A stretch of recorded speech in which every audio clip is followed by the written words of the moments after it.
Liepājas valsts tehnikumā bija pulcējušies pilsētas ēdināšanas uzņēmumu pārstāvji un tehnikuma pedagogi, lai restorāna Kaļķu vārtu šefpavāra Raimonda Zomera, viesmīļa Ivara Hermaņa un vīnziņa Mārtiņa Korecka vadībā iepazītu franču apkalpošanas metodi ar ēdienu pasniegšanu un degustāciju.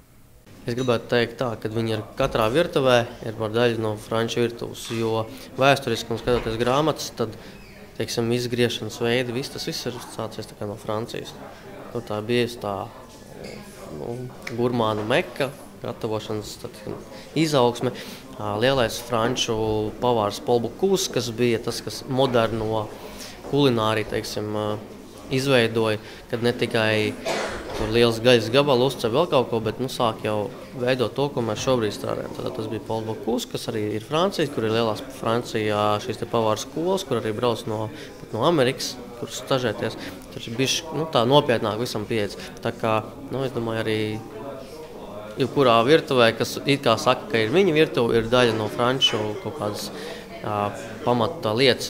Tā pamatdoma ir tāda, ka franči iemācīja mums griezt ļoti globāli, visiem pareizi griezt tās formiņas un viss, un mēs vienkārši izmantojam kaut kādu savu radošo pieeju, tad saliekam kopā lietas vai pastiepjam kaut ko garāk, vēl kaut kas, un tad viņus nosaucam, ka tas it kā būtu mūsu, apmēram tā ideja, bet kas ir ļoti, ļoti labi, jo kopā mēs veidojam kaut kādu atkal jaunu gultu, uz kuru balstīties. Apkalpošana ir tāds ekskluzīvs, ekskluzīva lieta, kas ir ekskluzīvos restorānos, jo viņa pirmkārt prasa lielu viesmīļu profesionalitāti, un otrkārt viņa ir ļoti darbietilpīga, un nav iespējams apkalpot vienam viesmīlim 10 cilvēkus.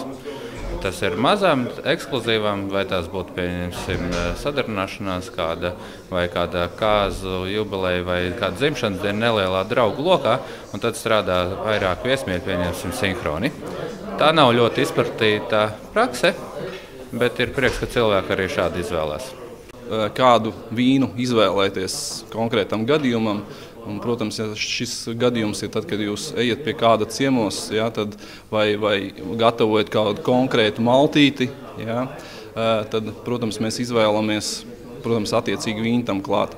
Ja vīns ir bez ēdiena, tad, protams, mēs izvēlamies kaut ko vieglu, tas varētu būt no baltvīniem. Ja kaut kas tieši konkrēti ir pīles krūtiņi vai kaut kas tāds, tad mēs, protams, zinām, ka mēs varētu Pinot Noir izvēlēties franču. Tas ir ļoti, ļoti delikāts jautājums. Vai, protams, arī ja mēs kādu desertu taisam, tad mēs, protams, izvēlamies kādu saldinātu desertu vīnu klāt. Tas ir gaumas jautājums. Šodien mums bija interesants salikums, kas, varētu teikt, daudziem patika.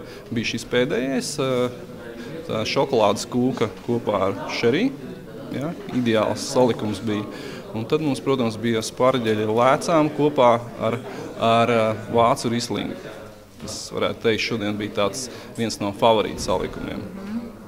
Jo mēs meklējam tās pašas nianses, teiksim, kas ir ēdienā, mēs meklējam arī vīnā.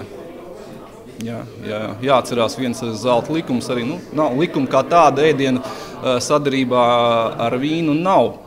Protams, mums brīvi varam interpretēt, varam likt dažādas savas kombinācijas, un neviens jums nevarēs pateikt, ka tas nebūtu pareizi, jo tā ir mana izvēle.